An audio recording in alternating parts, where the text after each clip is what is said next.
الحمد لله رب العالمين وصلى الله وسلم على نبينا محمد وعلى آله وصحبه أجمعين أما بعد. On commence aujourd'hui le cours numéro 37 dans la lecture du livre Al-Ubudiyyah de Cheikh al-Islam Ibn Taymiyyah rahimahullah avec les commentaires de Cheikh Salih al-Fawzan hafidhahullah ta'ala.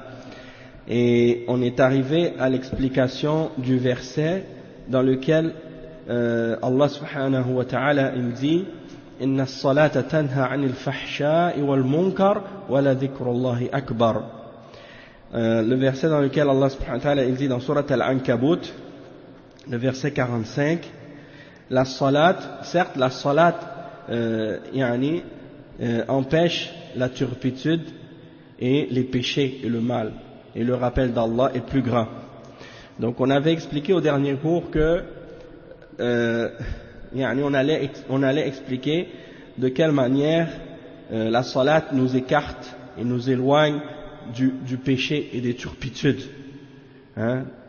al-fawahish, les péchés qui sont extrêmement laids, et al-munkar, c'est tout ce qui est mauvais, tout ce qui est contraire à l'islam.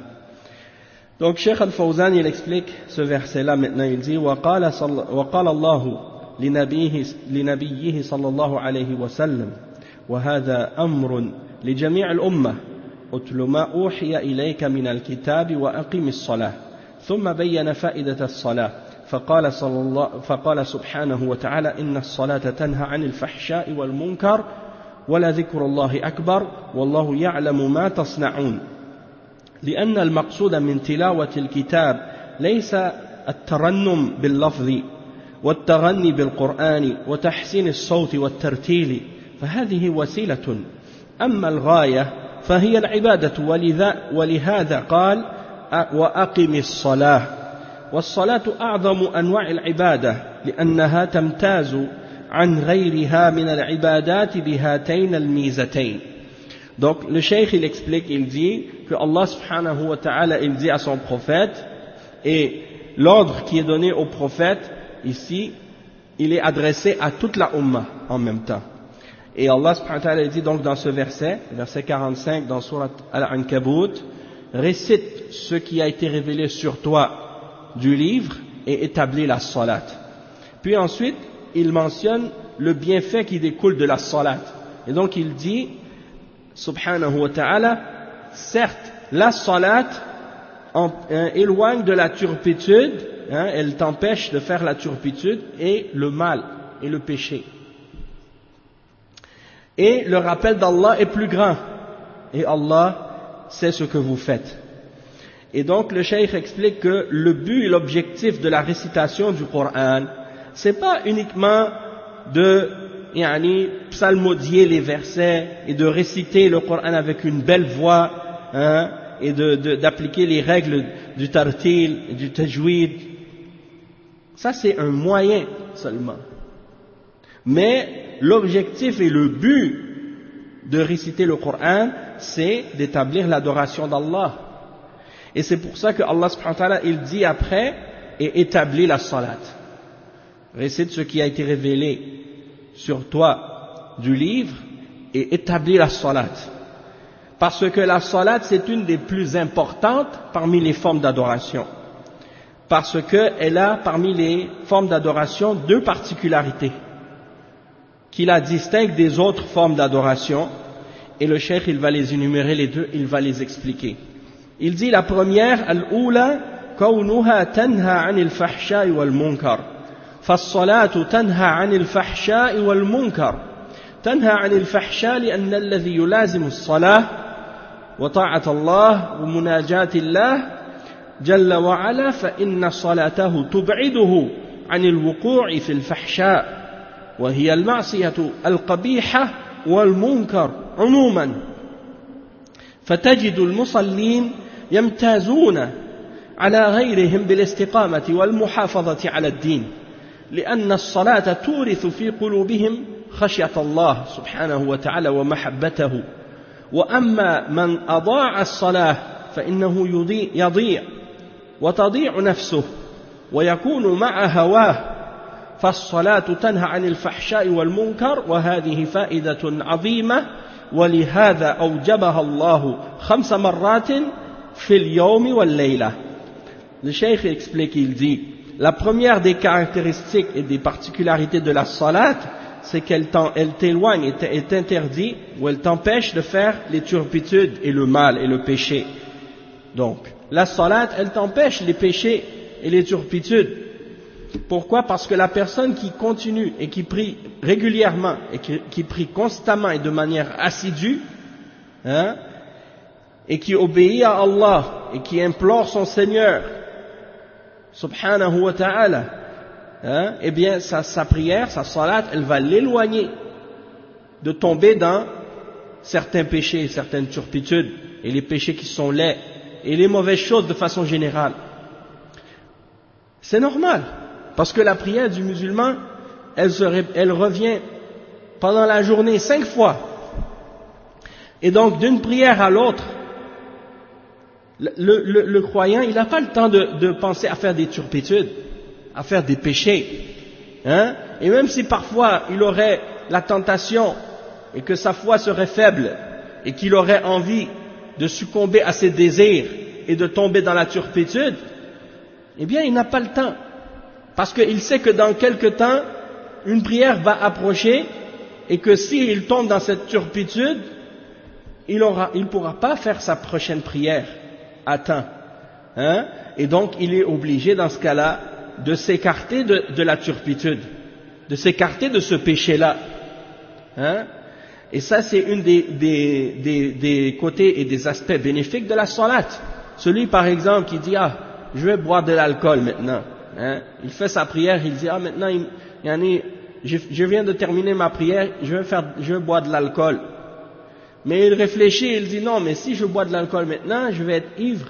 Je ne pourrai pas faire ma prochaine prière. » Hein? Donc, il dit « Bon, ça y est, je n'aurai pas le temps de le faire. » Donc, il laisse tomber ce péché-là et il se prépare pour sa prière. Et ainsi de suite. Et pour les autres péchés, la même chose. Donc, le croyant qui s'accroche à sa prière et qui est assidu à sa salat et qui fait régulièrement ses salawats à la mosquée en jama'a et qui établit sa salat avec ses règles et ses conditions obligatoires et avec les conditions recommandées de la prière et qui fait sa prière avec concentration et avec dévouement et dévotion et humilité, cette prière-là aura un effet sur son âme et sur son cœur et sur sa vie, et ce qui fait qu'il va s'écarter du mal, il va s'écarter des turpitudes.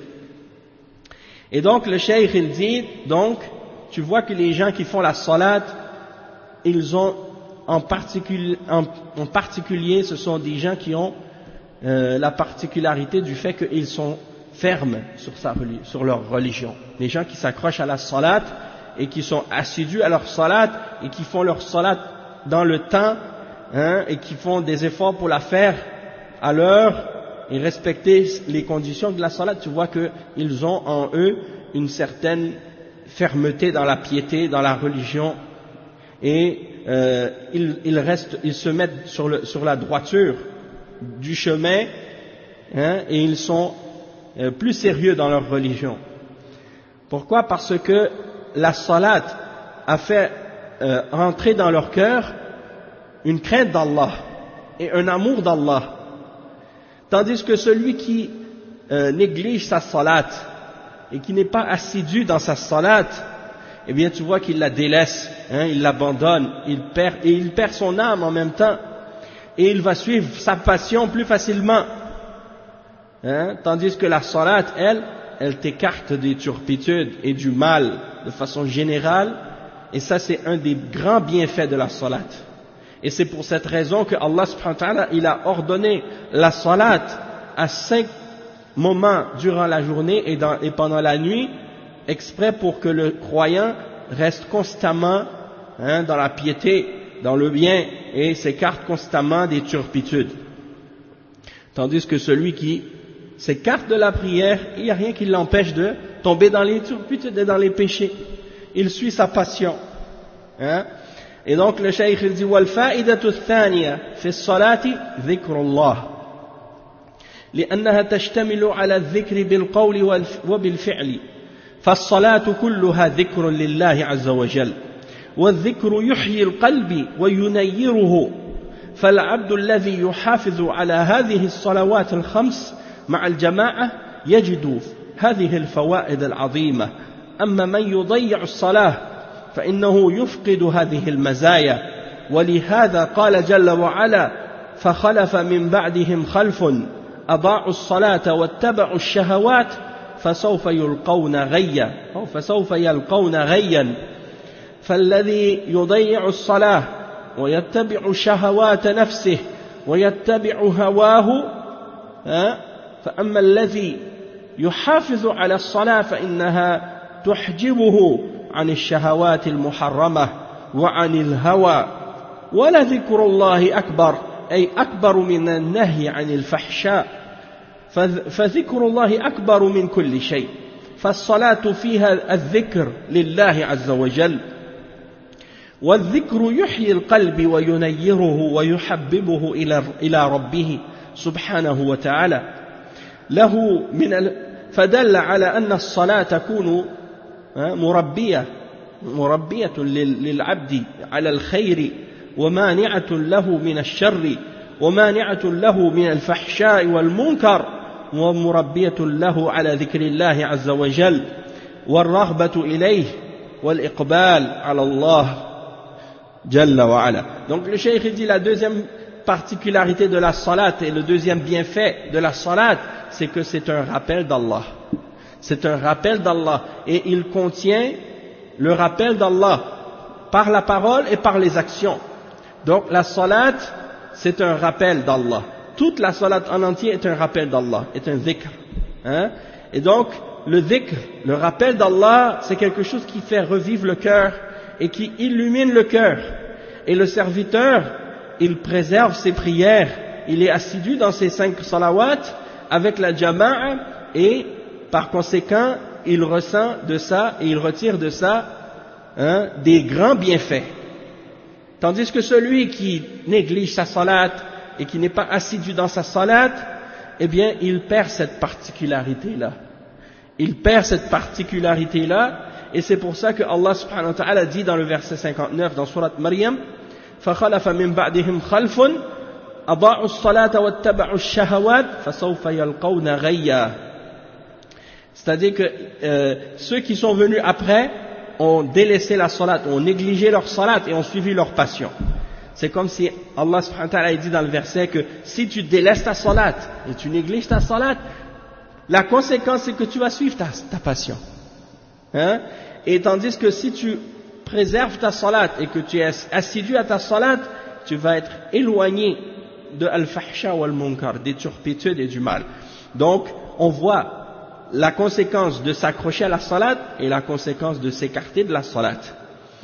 Et donc, فَسَوْفَ يَلْقَوْنَ غَيًّا, ils vont être jetés dans un endroit dans l'enfer qui s'appelle Rayyan, qui est un des lieux parmi les lieux de l'enfer. Donc celui qui néglige sa salat et qui suit ses passions, celui qui néglige sa salat, il va suivre sa passion, les passions de son âme. Tandis que celui qui préserve sa salat, elle va l'empêcher de suivre ses passions illicites. Elle va l'empêcher de suivre ses passions illicites et ses désirs. Et c'est pour ça que Allah subhanahu wa ta'ala dit dans le verset وَلَا ذِكْرُ اللَّهِ أَكْبَرُ. Et le rappel d'Allah est plus grand. C'est-à-dire plus grand, يعني أكبر من النهي عن الفحشاء. C'est-à-dire que le fait que la salat soit un rappel d'Allah, c'est plus grand et plus important encore que l'interdiction des turpitudes. Parce que le rappel d'Allah est plus grand que toute chose. Et c'est pas pour rien que dans la salat, quand tu commences même, tu dis Allahu Akbar. Tu dis Allahu Akbar. Allah est plus grand que toute chose. Peu importe la chose qui peut être importante dans ta vie, eh bien Allah il est plus grand que cette chose-là. Plus important que cette chose-là. Il n'y a rien qui est plus grand que Allah. Il n'y a rien qui est plus important que Allah subhanahu wa ta'ala. Et établis la salat pour mon rappel. Exactement. Donc le cheikh il dit justement, donc la salat il y a dedans le rappel d'Allah. Et c'est par le rappel d'Allah que les cœurs sont revivifiés et illuminés. Et c'est ce qui fait rentrer l'amour d'Allah dans le cœur. Et c'est ce qui fait que son Seigneur va l'aimer, ce serviteur-là, du fait qu'il établit la salat. Et ça, c'est la preuve que la salat, c'est une éducation pour le serviteur. C'est comme si ta salat, elle t'éduque sur le bien. Et elle t'empêche de faire ce qui est mauvais. Elle t'empêche de faire les turpitudes, les grands péchés, les péchés qui sont laids et abominables, et les choses mauvaises de façon générale. Donc la salat c'est une éducation, c'est une école, et ça t'éduque à faire le rappel d'Allah, et ça te fait aimer le rappel d'Allah, et ça te fait aimer le fait de se tourner vers lui, de se tourner vers ton Créateur, et de l'implorer, et de lui demander. Tout ça tu le fais pour Allah. Il dit وكما أن الصلاة أيضا فيها إعانة على المشاق والمكاره في الدنيا قال تعالى يا أيها الذين آمنوا استعينوا بالصبر والصلاة إن الله مع الصابرين فهذه الصلاة عبادة عظيمة ومن رحمته سبحانه وتعالى أنه شرعها لعباده المؤمنين أوجبها عليهم لمصلحتهم وفائدتهم وأما من لا يجد للصلاة لذة ولا يجد فيها راحة فهذا دليل على أنه لم يصل الصلاة المطلوبة فلم يذق طعمها ولم يتلذذ بفائدتها وإنما يعتبرها من العادات والتقاليد كما يقولون لأنهم لم يذوقوا طعمها وفائدتها ولهذا قال سبحانه وتعالى وإنها لكبيرة إلا على الخاشعين. Donc le cheikh il explique ici, il dit de même que la salat aussi, il y a dans la salat un support et une aide pour les difficultés de la vie et les difficultés de la dunya et les choses déplaisantes de ce bas monde. Et c'est pour ça que Allah subhanahu wa ta'ala il dit dans le verset 153 dans Surat Al-Baqarah, ce qui signifie ô vous qui avez cru, cherchez l'aide dans la patience et dans la salat. Cherchez l'aide dans la patience et dans la salat. Certes, Allah est avec les patients et les endurants. Donc cette salat, c'est une adoration très importante. Et parmi les éléments qui montrent la miséricorde d'Allah subhanahu wa ta'ala, il y a le fait que Allah a légiféré cette salat pour ses serviteurs croyants et il l'a rendue obligatoire pour eux, pour leur bien à eux et pour un bienfait pour eux. Tandis que celui qui fait la salat mais qui ne retrouve dans la salat aucune douceur, aucune saveur, et il ne retrouve dans la salat aucun repos, eh bien ça c'est la preuve qu'ils n'ont pas fait la salat qui est exigée de leur part. C'est-à-dire qu'ils ont fait la salat, mais la salat qu'ils ont fait c'est seulement la salat en apparence. La réalité c'est que ces gens-là n'ont pas fait la vraie salat qui est exigée d'eux, qui est la salat faite avec humilité, avec dévotion, avec amour, avec crainte d'Allah, et qui exige également la concentration et la présence du cœur. Et celui qui a établi la salat, mais qui ne l'a pas établi avec ses conditions et avec ce que Allah a exigé, il ne va pas goûter la saveur et la douceur de la salat, et il ne va pas savourer le bienfait qui en découle, mais il va uniquement faire la salat parce qu'il la considère comme étant une habitude, quelque chose qu'il fait par coutume, comme on dit. Et donc, il n'a pas goûté la douceur et la saveur de cette salat, ni son bienfait. Et c'est pour ça que Allah subhanahu wa ta'ala dit dans le verset 45 dans Surat Al-Baqarah, وإنها لكبيرة إلا على الخاشعين. C'est une chose qui est très dure, très grande, très difficile, très lourde, excepté pour les humbles, hein, ceux qui adorent Allah avec humilité. Donc tout ça c'est des choses très très importantes, hein.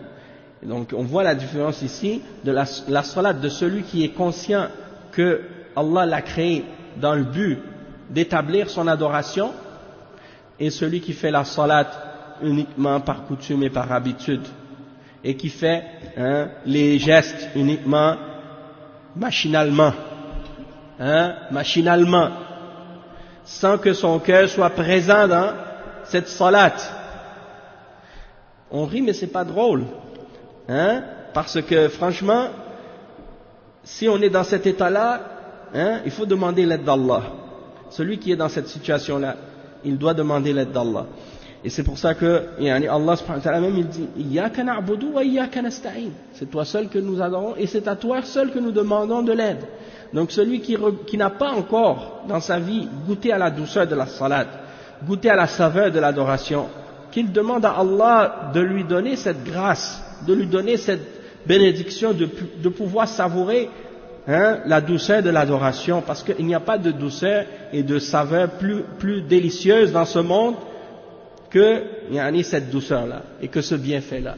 Et tous les délices et tous les plaisirs éphémères, hein, que les hommes peuvent essayer d'acquérir ou d'obtenir ou de savourer dans cette dunya, il n'y en a aucun de ces plaisirs-là qui peut égaler, hein, le plaisir de l'adoration d'Allah, hein, lorsque la personne a réellement adoré Allah correctement et comme il faut. Le cheikh il dit ensuite, cheikh al-Islam ibn Taymiyyah, il dit فإن الصلاة فيها دفع للمكروه وهو الفحشاء والمنكر وفيها تحصيل المحبوب وهو ذكر الله وحصول هذا المحبوب أكبر من دفع المكروه فإن ذكر الله عبادة لله وعبادة القلب لله مقصوده لذاتها أما اندفاع الشر عنه فهو مقصود لغيره على سبيل التبع. Donc le cheikh Ibn Taymiyyah il dit ensuite que la salat, il y a dedans ce qui repousse le mal, c'est-à-dire la turpitude et le mal de façon générale, et il y a dans ça ce qui fait en sorte que le serviteur il va obtenir ce qui est aimé de lui, c'est-à-dire le rappel d'Allah, hein? Et il dit, et il va obtenir donc cette chose qu'il aime, hein? Et cette chose-là, le rappel d'Allah, est plus grande et plus importante que de repousser le mal qu'on a mentionné auparavant, comme le Cheikh Al-Fawzan l'a expliqué, parce que le rappel d'Allah, c'est l'adoration d'Allah. Le rappel d'Allah, c'est l'adoration d'Allah. Et l'adoration du cœur pour Allah, c'est qu'est-ce qui est exigé et c'est qu'est-ce qui est exigé de notre part par lui-même. C'est-à-dire, Allah il nous a créés pour ça. C'est le but même de notre existence. Tandis que de repousser le mal, c'est une conséquence de ça. C'est pas l'objectif principal. C'est une conséquence d'appliquer et de respecter cet objectif, ou de le mettre en application. Et donc ça vient comme une conséquence, hein, de l'établissement de l'adoration, et non pas comme étant le but principal en soi. Et Cheikh Al-Fawzan il explique ces points-là en disant أي ذكر الله بالقول والعمل واللسان والقلب. Donc le rappel d'Allah, c'est le rappel d'Allah par la langue, par les actions, hein, par la parole et par le cœur. Donc c'est pas seulement le rappel d'Allah par le rappel avec la langue, comme on a l'habitude de le comprendre, mais ça comprend aussi le rappel d'Allah, le rappel du cœur et le rappel des actions, aussi le rappel, hein, de la langue. Et le cheikh il dit ensuite وذكر الله الذي في الصلاة أكبر من النهي عن الفحشاء والمنكر وأعلى درجة وكلاهما عظيم. وعليكم السلام ورحمة الله وبركاته ولكن الأعمال تتفاوت. وعليكم السلام ورحمة الله وبركاته. Donc le cheikh il dit que le rappel d'Allah qui est dans la salat, il est plus grand et plus important que le fait que cette salat, elle t'interdit la turpitude et le mal. Et un degré plus élevé encore. Le rappel d'Allah a un degré plus élevé. Même si les deux sont importantes, les deux sont des choses importantes, mais les actions ont des degrés différents. Deux choses peuvent être importantes, mais une peut être plus importante que l'autre. Donc le rappel d'Allah a précédence parce que c'est la base même de l'adoration. Et le point suivant, le cheikh Ibn Taymiyyah il dit وَالْقَلْبُ خُلِقَ يُحِبُّ الْحَقَّ وَيُرِيدُهُ وَيَطْلُبُهُ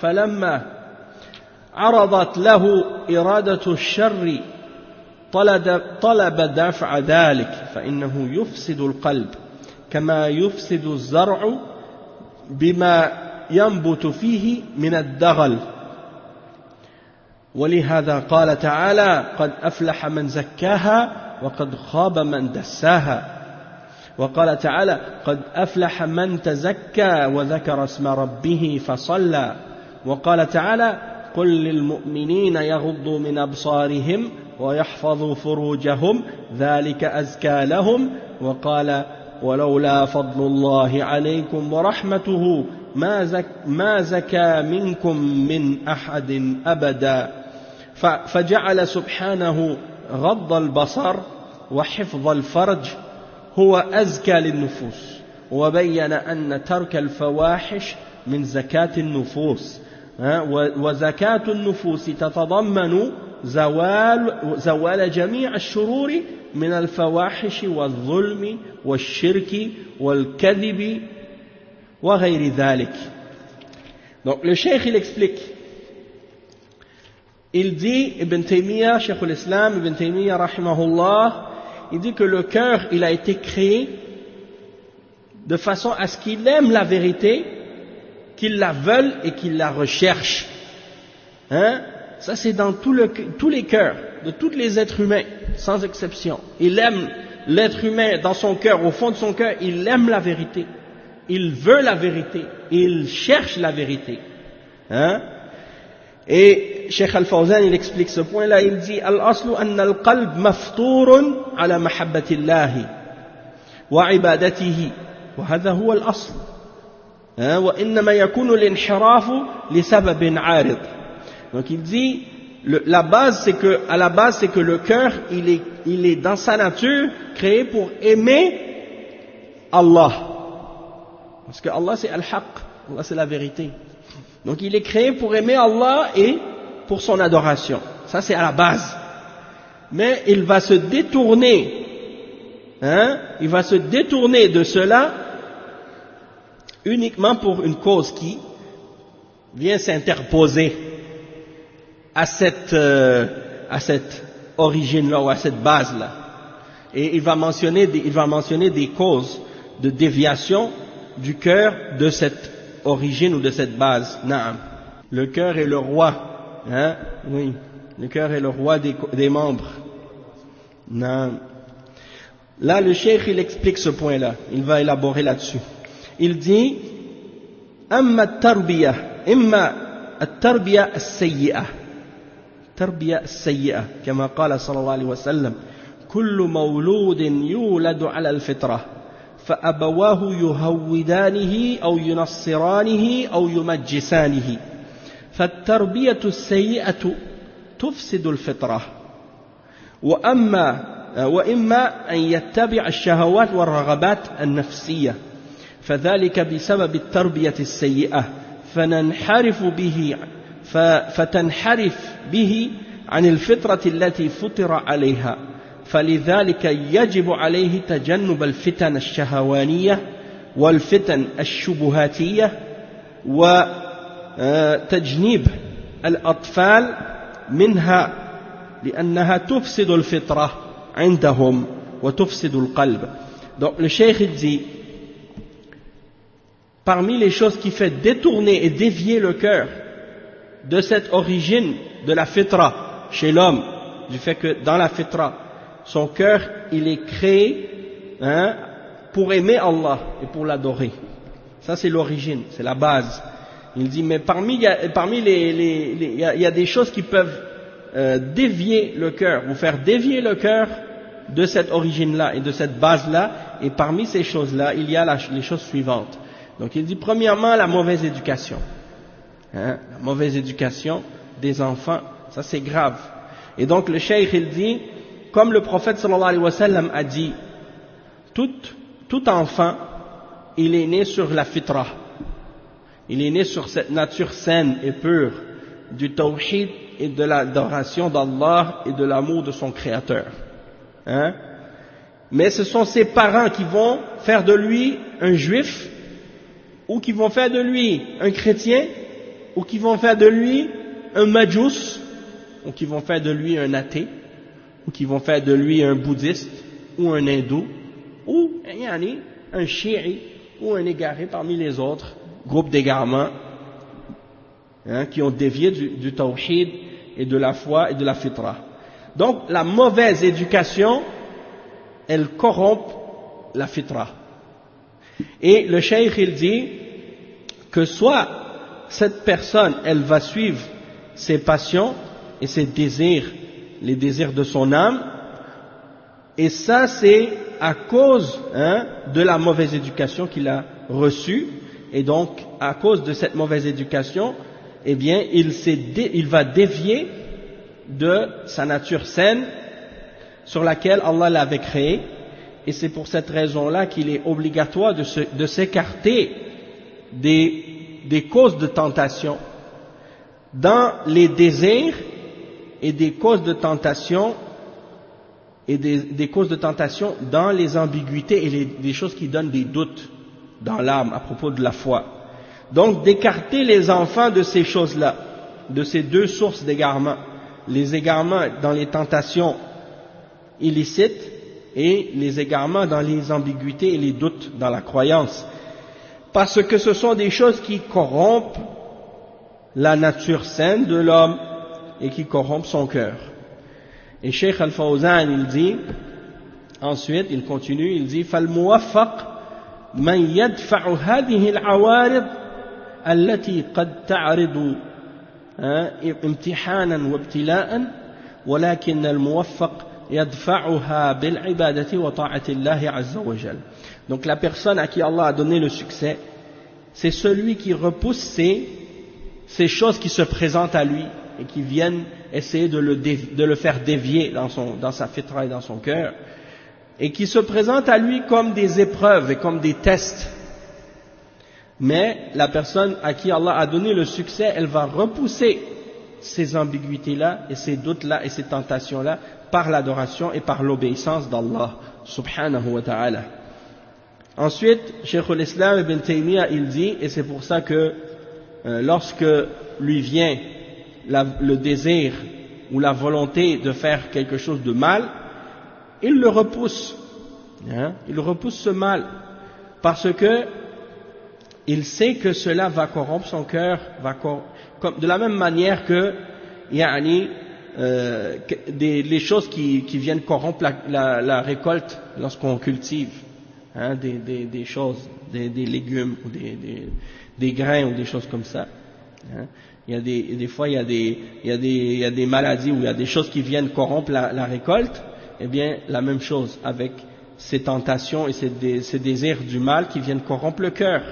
Et c'est pour ça que Allah subhanahu wa ta'ala il mentionne dans plusieurs versets l'importance de purifier le cœur. Et il cite par exemple les versets 9 et 10 dans Surat Al-Shams, dans lequel Allah subhanahu wa ta'ala dit, certes a réussi celui qui la purifie, c'est-à-dire qui purifie son âme, et a péri celui qui la corrompt. Et il mentionne dans les versets 14 et 15 dans Surat Al-A'la, il dit, certes a réussi celui qui s'est purifié et qui s'est rappelé le nom de son Seigneur et a établi la salat. Et dans le verset, dans Surat An-Nur, le verset 30, Allah subhanahu wa ta'ala dit, et dit aux croyants qu'ils baissent de leur regard et qu'ils préservent leur partie intime, cela est plus pur pour eux. Cela est plus pur pour eux. Et il dit également dans le verset 31, dans surat 21, dans surat An-Nur, وَلَوْلَا فَضْلُ اللَّهِ عَلَيْكُمْ وَرَحْمَتُهُ مَا زَكَّى مِنْكُمْ مِنْ أَحَدٍ أَبَدًا. Et si ce n'était de la grâce d'Allah sur vous et de sa miséricorde, il n'aurait purifié aucun d'entre vous. Il n'aurait jamais purifié aucun d'entre vous. Donc, il dit, le cheikh ensuite, il commente, il dit après ce verset, Allah subhanahu wa ta'ala a donc fait, du fait de baisser de notre regard et de préserver nos parties intimes, une purification pour l'âme. Et donc, il a clarifié que d'abandonner, de délaisser les turpitudes fait partie de la purification des âmes.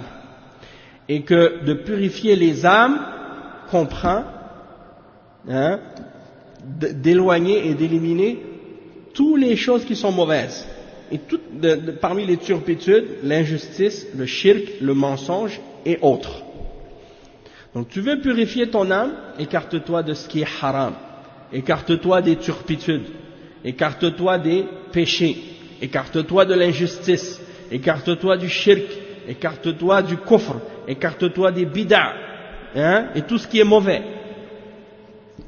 Cheikh Al-Fawzan, il fait des commentaires sur plusieurs de ces points-là qu'on vient de lire dans les paroles de Cheikh al-Islam, Ibn Taymiyyah, et il fait le tafsir de certains des versets qu'on a mentionnés. Donc le Cheikh il dit, قال تعالى في سورة الشمس والشمس وضحاها والقمر إذا تلاها والنهار إذا جلاها والليل إذا يغشاها والسماء وما بناها والأرض وما طحاها ونفس وما سواها فأقسم بالنفس من جملة ما أقسم به من مخلوقاته لأن النفس فيها عجائب من خلق الله عز وجل وقوله سبحانه وتعالى فألهمها فجورها وتقواها يعني فألهم الله سبحانه وتعالى ذلك إما أن تكون فاجرة متبعة للمعاصي والشهوات فهذا هو الغالب على نفوس البشر أو تكون تقية زكية تبتعد عن هذه العوارض وتتعلق بربها سبحانه وتعالى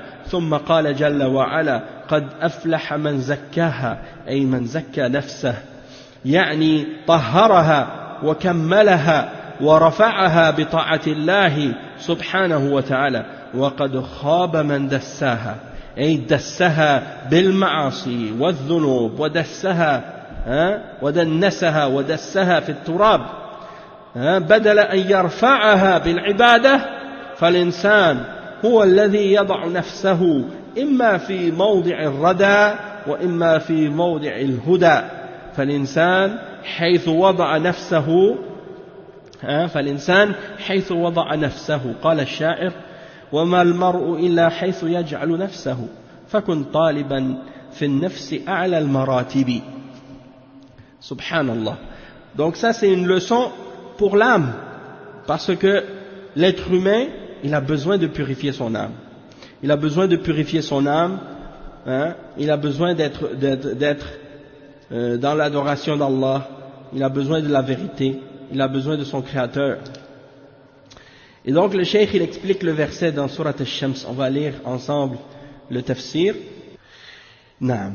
Donc le cheikh il a lu les versets de 1 à 7, premièrement, dans lesquels Allah subhanahu wa ta'ala dit par le soleil et sa clarté, par la lune quand elle le suit, c'est-à-dire quand elle suit le soleil, et par le jour quand il l'éclaire, et par la nuit quand elle l'enveloppe, et par le ciel et celui qui l'a construit, et par la terre et celui qui l'a étendue. Donc il a cité les 7 premiers versets, puis il dit Allah subhanahu wa ta'ala, donc il a cité le verset, ensuite le verset 7, et par l'âme et celui qui l'a harmonieusement façonné. Il dit Allah a juré donc par l'âme, et il jure par plusieurs d'entre les créatures auparavant, et il jure par la suite par l'âme.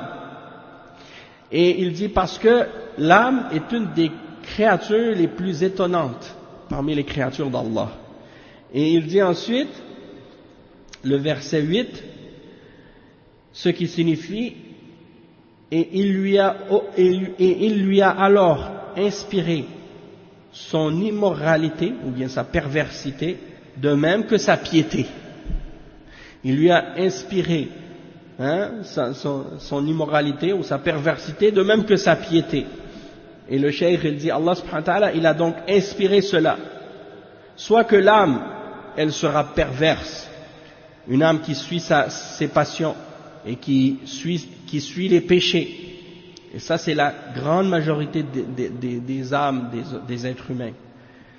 Ou bien elle sera une âme qui est pieuse, qui cherche à se préserver du châtiment d'Allah par l'obéissance et par le fait de s'écarter des péchés, et qui est pure, qui s'éloigne de tout ce qui peut corrompre son âme et qui s'accroche à son Seigneur. Puis ensuite, il mentionne les deux versets que Cheikh al-Islam ibn Taymiyyah a mentionnés, dans lesquels les deux versets suivants, le verset 9, قَدْ أَفْلَحَ مَنْ زَكَّاهَا, c'est-à-dire a réussi certes celui qui la purifie. A réussi certes celui qui l'a purifié. مَنْ زَكَّى نَفْسَهُ يعني طهرها وكملها ورفعها بطاعة الله. C'est-à-dire qu'il l'a purifié, ça veut dire quoi? Ça veut dire qu'il l'a nettoyé, qu'il l'a parfait, qu'il l'a élevé par l'obéissance d'Allah. وَقَدْ خَابَ مَنْ دَسَّاهَا, c'est-à-dire est perdu celui qui la corrompt, celui qui la salit, celui qui a sali son âme, celui qui l'a corrompu. Et il dit, cela signifie dassaha bil ma'asi wa dhunub, c'est-à-dire il a sali son âme, il a corrompu son âme par les désobéissances à Allah et par les péchés, et il a sali son âme dans la poussière et dans la saleté au lieu de l'élever par l'adoration. Donc il y a deux choses que tu peux faire avec ton âme. Tu peux la salir et la jeter dans la poussière et la corrompre, ou bien tu peux l'élever de ses saletés et de tout ce qui peut la salir en faisant les adorations d'Allah et en t'écartant des interdictions d'Allah. Et donc le cheikh il dit,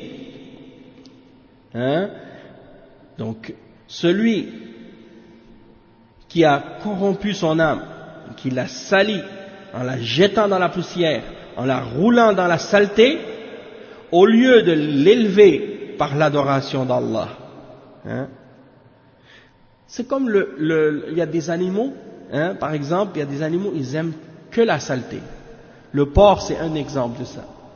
Le porc, tu peux le garder dans un endroit isolé, fermé, où il n'y a aucune saleté, il va toujours essayer de retourner là où il y a la saleté. Tout le temps. Si tu lui donnes le choix entre un endroit propre et un endroit sale, il va toujours aller vers l'endroit sale. Il n'aime que l'impureté et la saleté. Il mange même ses propres excréments. Nasallallahu al-afiyah. Naam, c'est un animal sale. Et donc, l'être humain, lui, il peut pencher d'un côté, et il peut pencher de l'autre. Il peut pencher du côté du porc et vivre comme le porc, pencher vers la saleté et les péchés, les turpitudes avec son âme, ou il peut s'élever comme les anges, s'éloigner des impuretés, s'éloigner des saletés, s'éloigner des péchés, de la désobéissance, et aller vers s'élever avec son âme vers la pureté et vers la propreté et vers tout ce qui est beau, tout ce qui est bon. Et donc le cheikh dit, l'être humain, il met son âme là où il veut la mettre. Soit il va la mettre dans la corruption, dans la saleté, ou bien il va la mettre dans la guidance. Donc l'homme, il est là où il décide de mettre son âme. Et donc il cite le poème de la personne qui a dit, parmi les poètes, la personne, elle est là où elle a voulu mettre son âme. Alors soit parmi ceux qui ont cherché, soit parmi ceux qui parmi les hommes ont cherché les degrés les plus élevés. Hein? C'est toi qui décides. C'est toi qui décides. Et des fois, les gens, ils vivent dans un tourbillon de désordre, un tourbillon de péché, un tourbillon d'égarement. Et ils vivent dans la noirceur et les ténèbres. Et puis ils se demandent, mais comment ça se fait que je vis que dans le mal et qu'il n'y a que du mal qui m'arrive? Parce que tu as mis ton âme là, à cet endroit-là. Hein? Et puis après, ils blâment Allah. Hein? Après ça, ils blâment Allah et ils blâment le qadar. Hein? De qu'est-ce qui leur arrive. Alors que ce sont eux-mêmes qui ont choisi ça. C'est eux-mêmes qui ont voulu ça, qui ont décidé, qui ont fait les mauvaises décisions et les mauvais choix. Et après, ils osent blâmer Allah subhanahu wa ta'ala et blâmer le qadar pour les choses mauvaises qui leur arrivent. Pourtant, s'ils avaient pris la bonne décision, qui parfois est la décision la plus difficile, hein? La voie la plus facile, c'est pas toujours la bonne. Parfois, il faut faire des décisions de sacrifice et des choses plus dures pour réussir dans la vie. Hein? Si quelqu'un, par exemple, je te dis, bon, tu vas aller vendre quelque chose qui est haram, je te donne 10 000 $ aujourd'hui. Ou bien tu vas travailler pendant 1 mois, hein, salaire minimum, hein, pendant 40 heures dans une semaine, tu vas te fatiguer, puis à la fin du mois, tu n'auras même pas 10 000 $. Lequel des deux tu vas choisir? Il y en a un qui est halal, il y en a un qui est haram. Bien entendu, des fois, le choix le plus facile, c'est pas toujours le meilleur. Mais il y a des gens qui voient que ce qui est au bout de leur nez. Ils ne voient pas plus loin. Et ils craignent pas Allah. Donc pour eux, c'est le profit le plus rapide, hein, qui est le plus important. Et ils craignent pas Allah. Donc ils pensent seulement aux conséquences mondaines de la vie d'ici-bas qui pourraient leur arriver. Ça, c'est s'ils réfléchissent même à ces conséquences-là. Mais la plupart, ils pensent jamais aux conséquences dans l'au-delà, qui sont encore plus graves et plus dangereuses, parce que c'est l'enfer. Nasallallahu al-afiyah. Donc on vit dans des sociétés comme ça. Les jeunes, hein, ils ne voient pas plus loin que le bout de leur nez, ils ne pensent pas aux conséquences de ce qu'ils font des mauvais choix, ils vivent dans le péché, dans la désobéissance, dans le mal et dans l'injustice, et dans la corruption de leur âme, et puis après ils blâment Allah subhanahu wa ta'ala, alors que c'est eux qui ont choisi mal. Nasallallahu al-afiyah. Le cheikh il dit wallahu asnada ilayhi tawjihaha, faqala qad aflaha man zakkaha فهو الذي يزكيها وقد خاب من دساها وهو الذي يدسيها بأفعاله وتصرفاته. Donc Allah subhanahu wa ta'ala il a disons rattaché son orientation à elle-même, à ses propres décisions, à ses propres choix, à ses propres actions. Puisque Allah subhanahu wa ta'ala dit dans le verset 9, قَدْ أَفْلَحَ مَنْ زَكَّاهَا, il a réussi certes celui qui l'a purifié. Donc c'est lui qui l'a purifié son âme. وَقَدْ خَابَ مَنْ دَسَّاهَا, il a péri, il a perdu celui qui l'a corrompu, qui l'a sali, qui l'a par ses actions et par son comportement. Et donc le cheikh il dit وَتَزْكِيَةُ النَّفْسِ عَلَى قِسْمَيْنِ, تزكية مأمور بها مطلوبة وهي تزكيتها بالطاعة والعبادة قد أفلح من زكاها، وتزكية مذمومة وهي مدح النفس والإعجاب بها. قال تعالى فلا تزكوا أنفسكم هو أعلم بمن اتقى، وقال ألم تر إلى الذين يزكون أنفسهم بل الله يزكي من يشاء ولا يظلمون فتيلا. Donc le cheikh il dit il y a deux sortes de tazkiyah de notre âme. Il y en a deux catégories de tazkiyah. Une qui est ordonnée par Allah et une qui est blâmable. Hein? Et les deux, ils ont une signification différente. La purification qui est ordonnée par Allah et qui est exigée de la part du croyant, c'est de la purifier par les actes d'obéissance et par l'adoration d'Allah. Et c'est lorsque Allah dit dans le verset « Qad aflaha man zakkaha »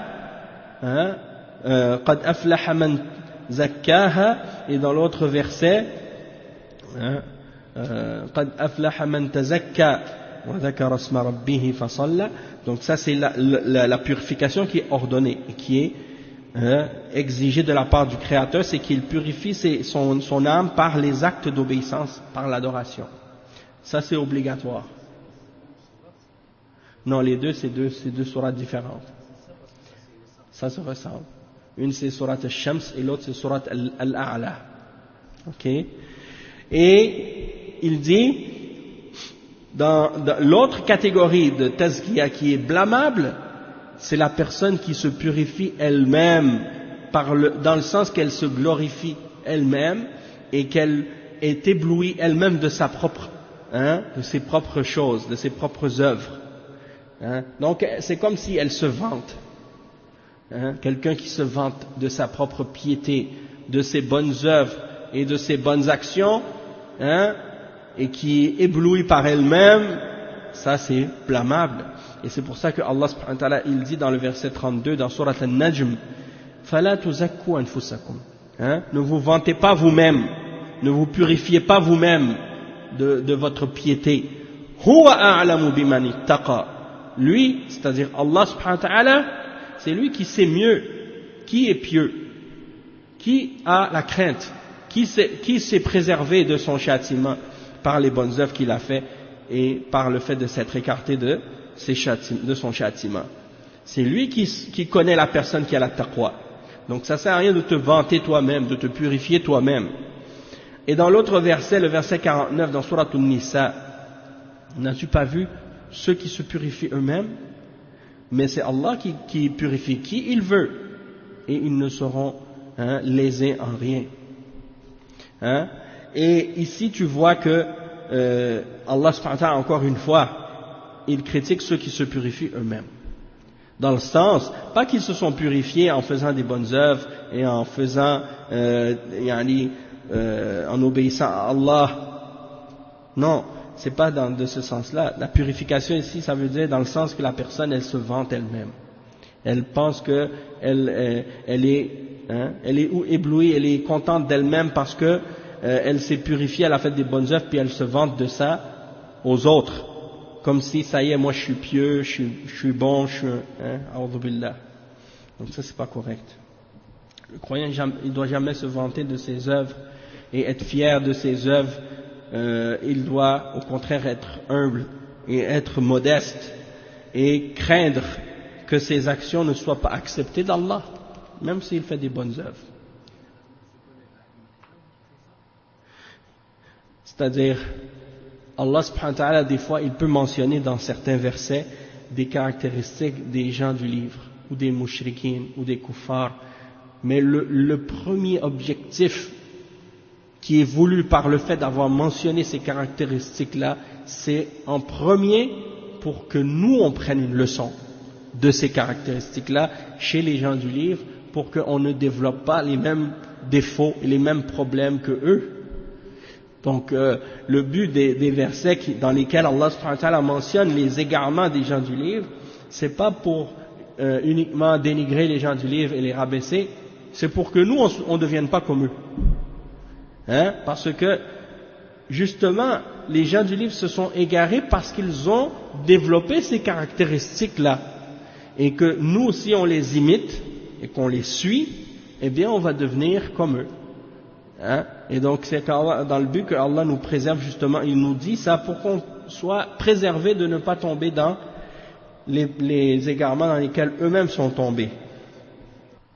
Allah subhanahu wa ta'ala, il a préservé, il a prédestiné des choses pour les serviteurs, et tout ce qui arrive aux serviteurs, c'est par la prédestination d'Allah et par sa volonté. Mais le croyant, il fait ce qui lui est ordonné. Et si, par exemple, il tombe dans le péché, dans la désobéissance, et qu'il a, par exemple, sali son âme par un péché quelconque, la porte de la repentance, elle est toujours ouverte. Donc, même si quelqu'un, son âme, elle a été corrompue, ou elle a été salie par un péché quelconque, il n'est jamais trop tard pour ce serviteur-là de demander pardon à Allah pour le péché qu'il a commis, et de purifier son âme à nouveau. C'est-à-dire que l'âme du serviteur, elle va pas être corrompue au point où elle ne peut plus se purifier par la suite. Hein? Parce qu'il peut toujours se repentir. Tant qu'il est encore en vie. Tant qu'il est en vie, il peut se repentir à Allah. Et donc, les cœurs des hommes, hein, il y a toujours possibilité pour un croyant, même s'il est tombé dans un péché, il ne doit jamais perdre l'espoir en Allah, au point où il pense que Allah ne peut plus le purifier, ou il ne peut plus se racheter, ou il ne peut plus se repentir. Non, il y a toujours possibilité de revenir. D'accord? Donc celui qui a de la difficulté, et qui trouve le chemin difficile, qui fait des bonnes œuvres, puis qui fait des péchés en même temps, ou qui tombe souvent dans le même péché, il doit demander à Allah de l'aider à se purifier et de s'aider également à s'écarter de ce péché-là. Et comme j'ai mentionné au dernier cours, j'ai dit une des bonnes façons pour s'écarter de certains péchés parfois, c'est de changer de fréquentation et aussi de changer de milieu. Hein, changer de milieu. Même des fois si tu peux déménager, aller vivre ailleurs, dans une autre ville, dans un autre pays, t'en rapprocher des pieux, t'écarter des gens du mal, recommencer à zéro, comme on dit, recommencer à neuf, dans un nouveau milieu, dans un nouveau contexte. Parce qu'il y a des gens, par exemple, qui ont vécu longtemps dans un endroit, dans un quartier ou dans une ville, et ils ont une réputation. Ils ont acquis une réputation qui est mauvaise. Et tout le monde les connaisse. Hein? Et quand les gens voient ces personnes-là, quand les gens les voient, ils disent, ah lui un tel, ah lui il est comme ça lui. Ah lui il est comme ça. Hein? Parce que les gens l'ont connu, ils lui ont mis une étampe, une étiquette. Et c'est dur de se détacher de ce genre de réputation-là. Donc si la personne elle s'est repentie à Allah et elle a cessé de faire le mal, parfois il y a des gens qui viennent toujours pour lui rappeler son passé ou les choses qu'elle a fait. Donc c'est bien des fois, parfois si c'est possible de changer d'endroit, d'aller ailleurs, de recommencer dans un autre endroit où les gens ils te connaissent, ils n'ont pas connu ton passé, des choses mauvaises que tu as fait. Comme ça te permet de te purifier plus facilement, tu vois, et de te repentir aussi. Donc ça c'est des choses qui aident. Le cheikh il mentionne ensuite l'explication par rapport au verset 30 dans Surat An-Nur. Il dit aux croyants, il dit وقوله تعالى وقل أيها الرسول صلى الله عليه وسلم قل أيها الرسول للمؤمنين أي يعني يبلغهم عن الله عز وجل أن يغضوا من أبصارهم أي يغضوا أبصارهم عن المحرمات فلا يتبع الإنسان نظره المحرمات لأن ذلك يجر عليه الوبال وقال تعالى يغضوا من أبصارهم يعني لم يقل يغضوا أبصارهم لأنه ليس مطلوبا من المؤمن أن يغمض عينيه c'est important aussi بل المطلوب أن ينظر ببصره إلى ما يحتاج النظر إليه إلى طريقه وإلى الحوائج التي يريدها من المباحات وإنما يغض بصره عن المحرمات فقط. Donc le cheikh il dit, Allah subhanahu wa ta'ala dit dans ce verset, le verset 30 dans Surat An-Nur, dis, ô toi le messager, aux croyants, c'est-à-dire transmets-leur les propos d'Allah, qu'ils baissent une partie de leur regard. Et le cheikh il dit, c'est-à-dire qu'ils baissent leur regard de ce qui est haram, de ce qui est interdit. Et donc l'homme ne doit pas faire suivre son regard il ne doit pas suivre du regard les choses interdites. Regarder les femmes, regarder les péchés et les choses de ce genre. Il dit parce que cela ramène à des malheurs, à des choses mauvaises. Et il dit, Allah subhanahu wa ta'ala dit, yaruddu min absarihim. On voit que dans la formulation, Allah subhanahu wa ta'ala dit qu'il rabaisse une partie de leur regard. Et donc, on voit qu'il dit min absarihim. Allah n'a pas dit an yaruddu absarahum. Allah n'a pas dit qu'ils baissent leur regard. Il a dit qu'ils baissent une partie de leur regard. Il dit parce que qu'est-ce qui est exigé du croyant? C'est pas qu'il marche dans la rue les yeux fermés. T'imagines quelqu'un, il marche dans la rue les yeux fermés, il dit non, je veux pas voir les choses haram. Wa alaykum salam wa rahmatullah. Parce que de toute façon, c'est rare que tu vas marcher dans une rue ici à Montréal, excepté que tu vas voir quelque chose ou que tes yeux vont tomber sur quelque chose qui est haram. Mais malgré tout, ça ne veut pas dire que tu vas marcher les yeux fermés ou que tu vas marcher regardant par terre. Non, tu marches normal, tu regardes avec tes yeux pour éviter de tomber. Tu ouvres tes yeux pour éviter de tomber, de trébucher. Mais tu fixes pas les choses haram. Et tu fixes pas ton regard sur des choses interdites. Wa alaykum salam wa rahmatullah. Donc il y a des gens comme ça, ils exagèrent, peut-être, ils réalisent pas, mais c'est pas de cette façon.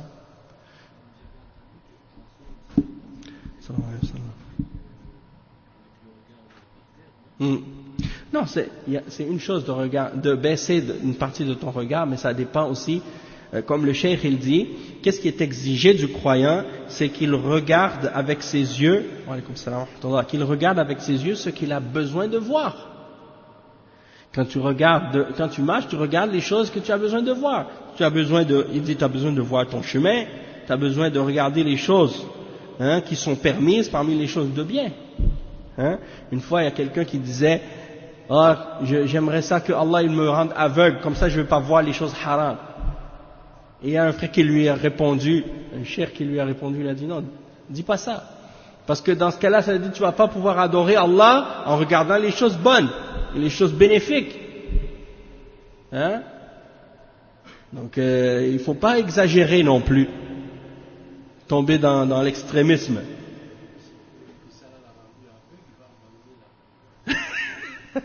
Nasallallahu al-afiyah. Comme tu dis, peut-être que si Allah lui enlève ses yeux, peut-être qu'il va, comme tu dis, il va abandonner la foi, peut-être. Nasallallahu al-afiyah. Parce qu'il ne va pas supporter l'épreuve.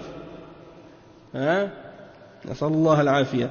Donc le cheikh, il dit, la seule chose, c'est que tu dois écarter ton regard des choses interdites seulement. C'est ça l'important. D'accord?